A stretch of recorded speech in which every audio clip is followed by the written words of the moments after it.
अच्छा, तो हम इन्वेस्टिगेशन डिस्कस कर रहे थे कि बेस्ट इनिशियल टेस्ट जो है एक्टोपिक प्रेगनेंसी को डायग्नोस करने के लिए सीरम बीटा एचसीजी होता है, क्योंकि इसके लेवल जो है वो एक्टोपिक प्रेगनेंसी में सब ऑप्टिमली राइज करेंगे। वैसे हर 48 आवर्स पे डबल होता है, एक्टोपिक में सब ऑप्टिमली बढ़ेगा।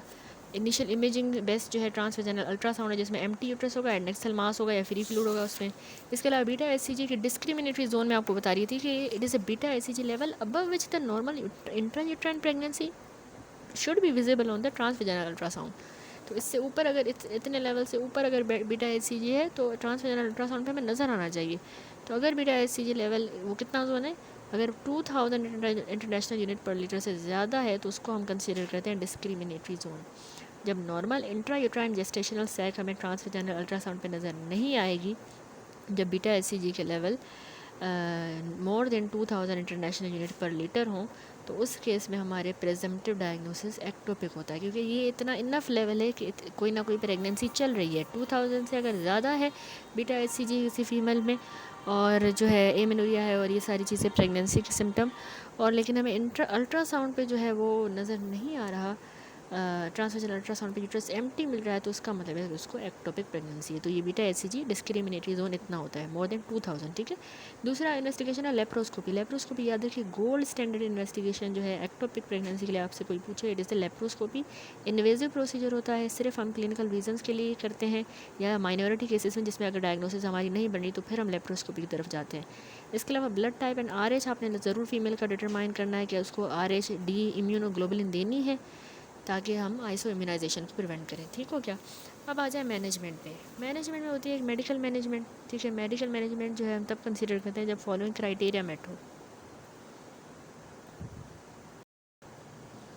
ठीक है। It should be considered when the following criteria are met. एक तो क्लिनिकली स्टेबल होनी चाहिए फीमेल, बीटा एचसीजी के लेवल 3000 पर इंटरनेशनल यूनिट पर लीटर से कम हो, एक्टोपिक प्रेगनेंसी भी उसकी 4 सेंटीमीटर से कम हो, और कोई fetal cardiac activity transvaginal ultrasound पे नहीं मिल रही, हीमोपेरिटोनियम नहीं हुआ ट्रांसवेजाइनल अल्ट्रासाउंड पे नहीं मिला हीमोपेरिटोनियम, पेरिटोनियम में ब्लड, और live in close proximity to hospital हो, क्योंकि अगर रेगुलर फॉलोअप करवाने पड़ेंगे, इसलिए मतलब फीमेल जो लिव कर रही है living in close proximity to hospital के करीब रह रही हो, अगर फॉलोअप की ज़रूरत पड़ी तो इन केसेस में हम मेडिकल मैनेजमेंट करते हैं। ठीक है।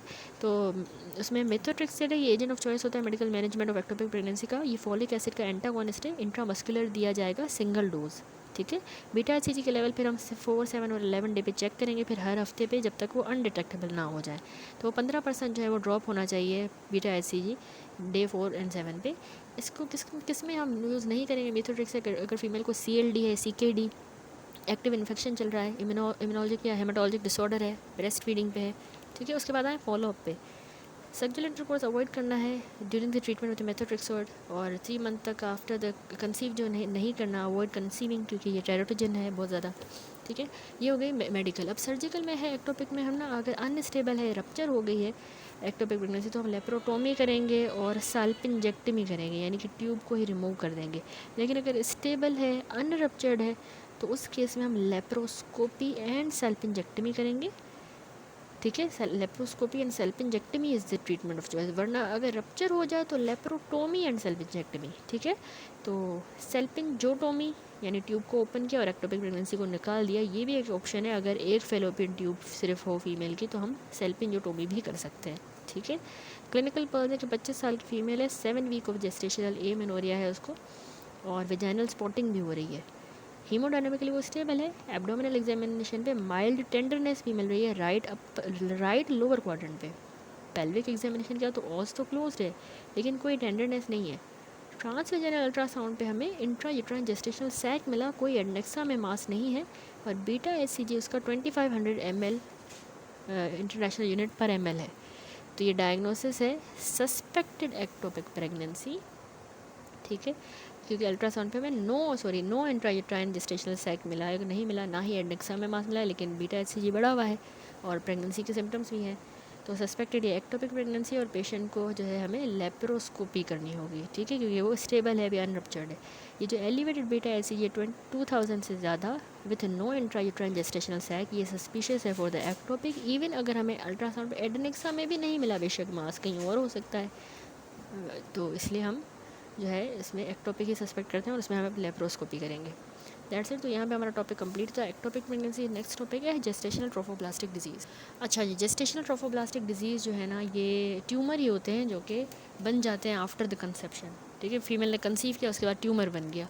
तो ये ट्यूमर जो है वो ट्रोफोब्लास्ट से डेवलप करते हैं, जो टिश्यू फर्टिलाइज्ड एग को सराउंड कर रहा है और प्लेसेंटा बनाता है, उसमें से ही ये बनता है ट्यूमर। ठीक है, तो इसमें टाइप्स हैं। एक होता है हाइड्रेटिफॉर्म मोल, उसमें कंप्लीट एंड पार्शियल मोल आ जाता है। दूसरा है जेस्टेशनल ट्रोफोब्लास्टिक नियोप्लेजिया। नियोप्लेजिया में फिर इन्वेजिव मोल है, कोरियोकार्सिनोमा और प्लेसेंटल साइड ट्रोफोब्लास्टिक ट्यूमर। ठीक है, यही इसकी क्लासिफिकेशन है। ग्रुप ऑफ ट्यूमर या ट्यूमर लाइक कंडीशन जिसमें प्रोलिफरेशन और जो ट्रोफोब्लास्टिक टिश्यू की of the malignant potential. Type है एक हाइड्रेटिफॉर्म मोल जिसमें कंप्लीट या पार्शियल मोल है। दूसरा जेस्टेशनल ट्रोफोब्लास्टिक नियोप्लेजिया, उसमें इन्वेजिव मोल, कोरियोकार्सिनोमा या placental side trophoblastic tumour, PSTT। ठीक है, तो सिम्टम और साइन, सबसे पहले हाइड्रेटिफॉर्म मोल के बारे में आपको थोड़ा सा मैं डिटेल में बताऊं तो इसमें आपने याद रखना है कि ये ऐसा ग्रुप ऑफ डिसऑर्डर है जिसमें एबनॉर्मलिटीज़ होती हैं ऑफ द फर्टिलाइजेशन। यानी कि मोस्ट कॉमन टाइप यही होता है। जनरली ये नॉन कैंसरस होता है, बिनाइन होता है और इसको प्री मैलिग्नेंट कहा जाता है। इसमें दो टाइप्स हैं, कंप्लीट और पार्शियल।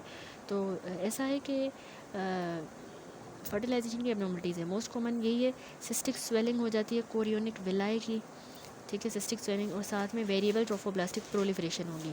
तो इसमें ना कुछ रिस्क फैक्टर हैं। अगर पहले मोलार प्रेगनेंसी की हिस्ट्री हो तो इस बार होगा, मैटरनल एज एक्सट्रीमिटीज़ हो ज़्यादा या यंग एज या बहुत ज़्यादा एज, या मैटरनल ब्लड ग्रुप ए है।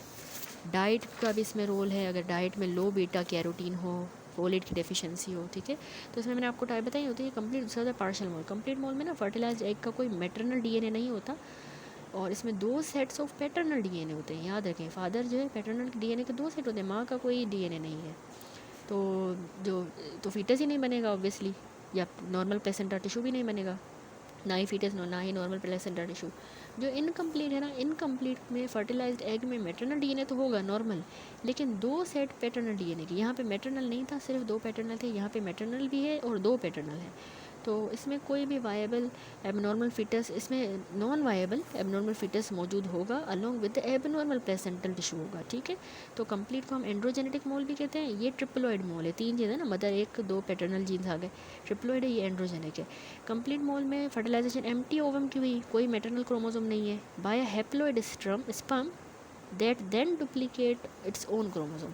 तो इसमें 46XX बन गया। ठीक है, और यहाँ पर फर्टिलाइजेशन एग की हुई है, one set of haploid maternal chromosomes की, टू स्पर्म्स के साथ, two set of haploid paternal chromosome. ठीक है, तो यहाँ पे कैरियोटाइप बनेगा 69XXY या 69XXX, ज़्यादातर XXY, डबल XY 80% ये होता है। ठीक है, तो यहाँ पर सारे विला एडिमेटस होंगे, लेकिन इनकम्प्लीट में कुछ विला एडिमेटस होंगे। कंप्लीट मोल में वेसल्स जो हैं विलाय में नहीं होती, एब्सेंट होती हैं। यहाँ पर वेसल्स नॉर्मल होंगी। कंप्लीट में ट्रोफोब्लास्टिक प्रोलिफरेशन डिफ्यूज़ और सर्कमफेरेंशियल, यहाँ इनकम्प्लीट में ट्रोफोब्लास्टिक प्रोलिफरेशन फोकल होगी, स्लाइड होगी। कंप्लीट मोल में एम्ब्रियो वायबल नहीं होता, इसीलिए कोई हमें फीटल पार्ट नहीं मिलेगा, लेकिन यहाँ पे क्योंकि कुछ हफ्तों तक वायबल होगा फीटस एम्ब्रियो, और इसीलिए हमें फीटल पार्ट्स भी मिलेंगे। कंप्लीट मोड में सीरम और टिश्यू ह्यूमन कोरियोनिक गोनेडोट्रोपिन बहुत ज़्यादा मार्कली एलिवेटेड होगा। इनकम्प्लीट में serum and tissue HCG slightly elevated होगा। ठीक है, अच्छा, इसके अलावा transformation in the choriocarcinoma 2% common है। यहाँ पर इनकम्प्लीट मोल में transformation in the choriocarcinoma uncommon है। ठीक हो गया, तो अब आ जाए इसकी प्रेजेंटेशन पे। प्रेजेंटेशन में आपने याद रखना है कि ये जो है ना, फर्स्ट ट्राइमेस्टर वेजाइनल ब्लीडिंग होती है। ठीक है, मोस्ट कॉमन जो उसका क्लासिक सिम्टम है वो यही है कि लाइट, हैवी या इंटरमिटेंट एब्नॉर्मल वेजाइनल ब्लीडिंग होगी। ठीक है, फीमेल प्रेग्नेंट हुई है, उसको ब्लीडिंग हो रही है। यूट्रस इसमें लार्ज फोर्डेट होगा, यूट्राइन इनलार्जमेंट इसमें होगी, जो जेस्टेशन एज की निस्बत बहुत ज़्यादा लार्जर देन एक्सपेक्टेड होगा। वेजाइना से ना वेजाइकल्स पास हो रही होंगी जिसमें प्रोडक्ट्स ऑफ कंसेप्शन होंगे। ठीक है, ग्रेप लाइक सिस्ट पास हो रही होंगी वेजाइना से, ये लेकिन लेस कॉमन साइन है, यानी हाइड्रोपिक विलाय पास हो रही होंगी। इसके अलावा इनमें HCG के सीरम लेवल हमें बहुत ज़्यादा एबनॉर्मली हाई मिलेंगे, यानी बीटा HCG करवाएंगे तो 1 लाख इंटरनेशनल यूनिट से भी ज़्यादा मिलेगा, एबनॉर्मली हाई। ठीक है, और एग्जेजरेटेड प्रेगनेंसी के सिम्टम हमें कंप्लीट मोल में मिलते हैं, जैसे बहुत ज़्यादा वॉमिटिंग होगी, हाइपरिमेसिस, हाइपरथायरॉयडिज्म। ठीक है, और अर्ली प्री इक्लेम्शिया। ठीक है, इसके अलावा इनमें हमें absence of fetal heart tone नहीं मिलती, मदर को नोजिया वॉमिटिंग ज़्यादा होगा, और यही इसमें है। ठीक है, कॉम्प्लिकेशन ये कि ये प्री इक्लेम्शिया भी करवाता है ना, high blood pressure in the pregnancy, या ओवर एक्टिव थायराइड के हमें साइंस मिलेंगे। हाइपरथायरॉइडिज्म के, ठीक है। अब इन्वेस्टिगेशन आप कौन सी करवाओगे? बेसलाइन इन्वेस्टिगेशन सबसे पहले बीटा HCG लेवल करोगे, 1 लाख से ज़्यादा मिलेंगे। फुल ब्लड काउंट करवाओगे अनीमिया और थ्रोम्बोसाइटोपिनिया के लिए। कोगुलेशन प्रोफाइल करवाओगे कोगुलोपैथी को असेस करने के लिए। LFT करवाई आपने, ब्लड यूरिया नाइट्रोजन, क्रेटिनिन, ठीक है। ब्लड टाइप करवाया, RH करवाया। थायराइड फंक्शन टेस्ट हाइपरथायरॉइडिज्म को असेस करने के लिए। सीरम इनहिबिन करवाएंगे, इन सीरम इनहिबिन लेवल्स, ठीक है। ये एक्चुअली जो है जेस्टेशनल ट्रोफोब्लास्टिक डिजीज़ में हमें बहुत ज़्यादा एलिवेटेड मिलते हैं, सीरम इनहिबिन लेवल। दूसरा जो है इसमें हमने सीरम एक्टिविन लेवल करवाने होते हैं, वो भी हमें इसमें बड़े हुए मिलेंगे। चेस्ट एक्सरे हम करवा दें क्योंकि ये मेटास्टेसाइज ट्यूमर है ना, मेटास्टेसाइज के तहत लंग्स में, इसलिए हम चेस्ट एक्सरे भी करवाएंगे। इमेजिंग और अल्ट्रासाउंड में, अल्ट्रासाउंड जो है डायग्नोस्टिक है, choice of method of choice है, diagnostic method of choice ultrasound. Partial mole में उसमें हमें वायबल फीटस मिलेगा अल्ट्रासाउंड पे, ठीक है। लेकिन कंप्लीट मोल में हमें स्नो स्टॉर्म अपीयरेंस मिलती है। स्नो स्टॉर्म अपीयरेंस जो कि रिप्रेजेंट करता है हाइड्रोपिक विलाय को, इंट्रा यूट्राइन हेमरेज को, ठीक है। ये अल्ट्रासाउंड की अपीयरेंस है इनकी, ये थोड़ी सी आपने याद रखनी है, ठीक है। ट्रीटमेंट ये है कि हमने सक्शन DNC जो है इसमें मेथड ऑफ चॉइस है। बाकी हिस्टेक्टमी उन वुमेन करेंगे जिनकी फैमिली कंप्लीट हो, ठीक है, चाइल्ड बियरिंग कंप्लीट हो गई हो, तो उनके यूट्रस ही निकाल देंगे। फॉलोअप इसका ना वीकली फॉलोअप होगा। जब बीटा HCG के टाइटर जो है हम वीकली जो है बीटा HCG टाइटर करेंगे until with in the normal range for 3 consecutive weeks, ठीक है। Then monthly titre until with in the normal range for 6 consecutive month. जब 6 कंसेक्यूटिव मंथ तक उसके मंथली टाइटर नॉर्मल रेंज में आए, नहीं आ जाते, या वीकली बीटा HCG टाइटर हम करवाते रहेंगे जब तक वो 3 कंसेक्यूटिव वीक तक नॉर्मल रेंज में नहीं आ जाते।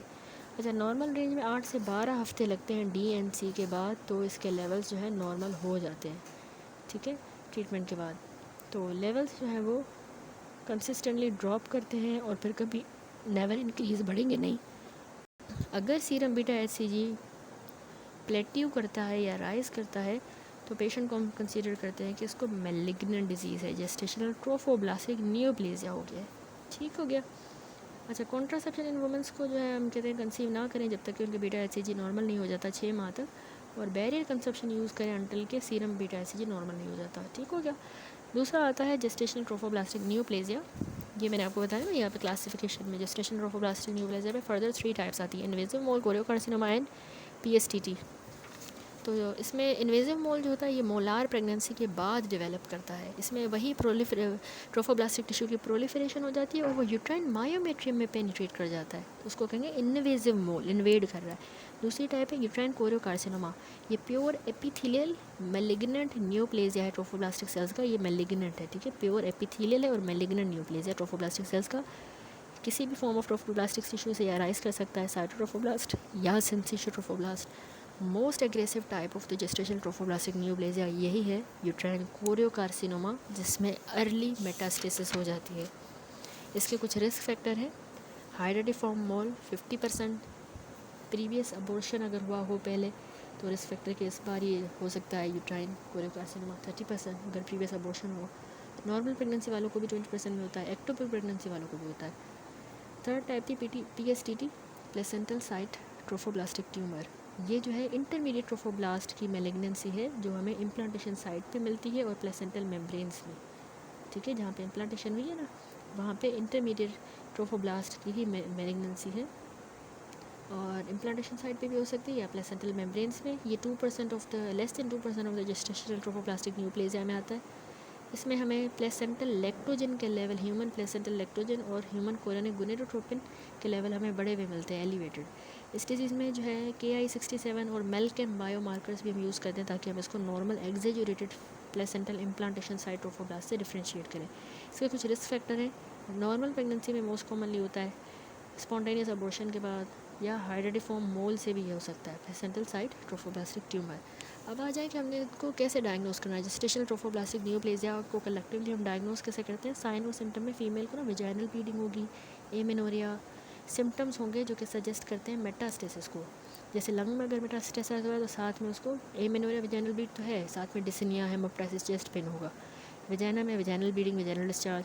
CNS में अगर हुआ है मेटास्टेसिस तो neuropathy, headache, stroke like symptom. Liver में अगर हुआ है तो उसको एपिगैस्ट्रिक पेन रहेगा, जॉन्डिस रहेगा।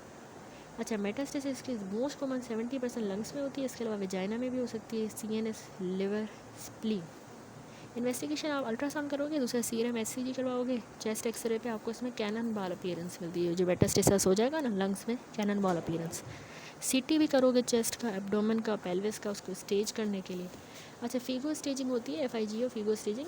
ये स्टेज 1 पे अगर हमें मिल रहा है तो स्टेज 1 होता है कि आपको परसिस्टेंटली बढ़ा हुआ मिल रहा है, एक बीटा एचसीजी एलिवेटेड है परसिस्टेंटली, लेकिन डिजीज़ अभी सिर्फ यूट्रस की तरफ कन्फाइंड हो, जेस्टेशनल ट्रोफोब्लास्टिक न्यूप्लेजिया यूट्रस की तरफ हो, तो हम उसको कहेंगे स्टेज 1 है, बीटा एचसीजी बढ़ा हुआ है लेकिन यूट्रस की तरफ डिजीज़ सिर्फ है। स्टेज 2 तब होगा जब डिजीज़ यूट्रस के बाहर आ गई है लेकिन फिर भी पेल्विस तक लिमिटेड है, एडेनिक्सा वेजाइना यहाँ तक महदूद है, तो वो स्टेज 2 है। थर्ड स्टेज में वो लंग्स तक जब मेटास्टेसाइज करेगी तो फीगो स्टेज 3 है, जब डिजीज़ जो है एक्स्ट्रा पल्मोनरी या पेल्विक लोकेशन से बाहर चली गई जैसे CNS वगैरह में, तो वो स्टेज 4 होगा।